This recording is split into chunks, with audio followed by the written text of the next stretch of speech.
Assalamualaikum warahmatullahi wabarakatuh. Hi everyone. In this occasion, our group will present material about item involving verb problems. But first, let me introduce the member of group. The first is Clara Anindyaningrum. Second, M. Fahri Afandi, and the last, Radifa Zahratul Umar. Okay, the first material will be presented by Clara. To Clara, time is yours. Okay, thank you, moderator.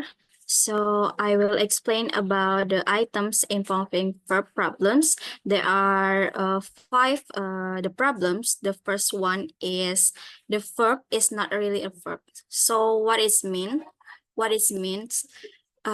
Sometimes a word that appears to be a verb may actually function as a different part of speech, such as a noun or as an adjective.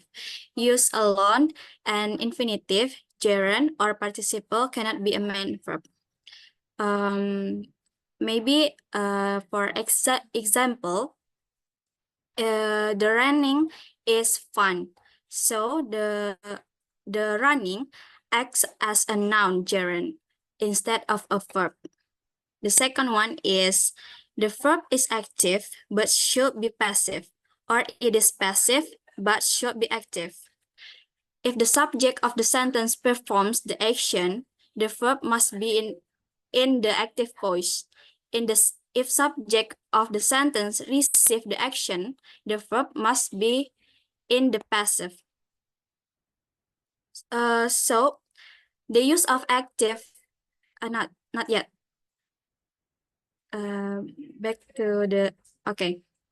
The use of active and passive voice in verbs is crucial for sentence clarity and emphasis. In active voice, the subject performs the action, making sentence direct and engaging. Meanwhile, in the passive verb, the subject receives the action, shifting focus and emphasizing the action of recipient. Okay, next. Okay, for the example is the architect designed the building. So the active verb is design, emphasizes the architect action, and the passive verb is the building was designed by the architect. The passive voice shift focus to the building, which is more often appropriate in the certain context. Okay, next. And the third problem is the verb does not agree with its subject. Singular subjects require singular verbs. Plural subjects require plural verbs.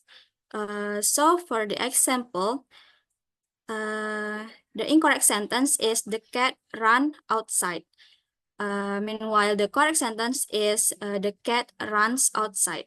Okay, I think that's all from me. Back to the moderator. Okay, thank you for the explanation by Clara. I will explain the next material is about the verb is not the right tense. So according to the time word of ideas in the sentence,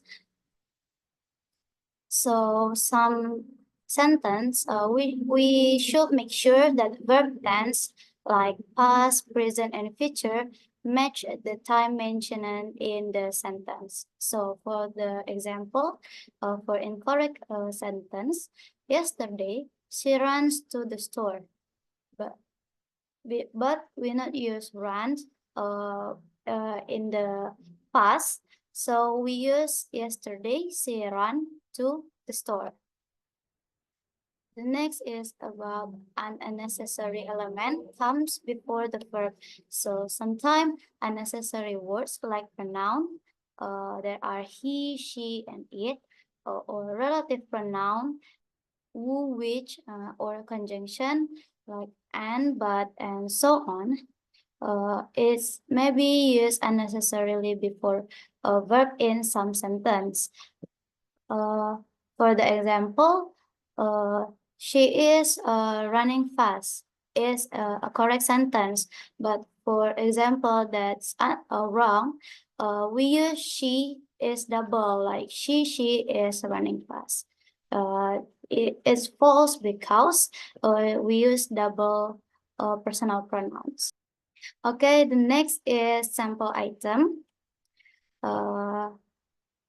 So the sentence is, before the late 18th centuries, most of textile at home. So option A is produced, option B was produced, option C producing, and option D were produced. So the correct answer is D, were produced, because were produced is correct for subject textile, because the textile is plural and the sentence need a passive verb. Why the option A is false? Because produce can either be an active verb or a past principle, but here we need a passive verb. For the option B, was produced is incorrect because the subject textile is plural. Was is used for singular. And the option C, producing is incorrect because an ing verb cannot be main verb on its own. Okay, that's all presentation for this material. Thank you so much for watching. Assalamualaikum warahmatullahi wabarakatuh.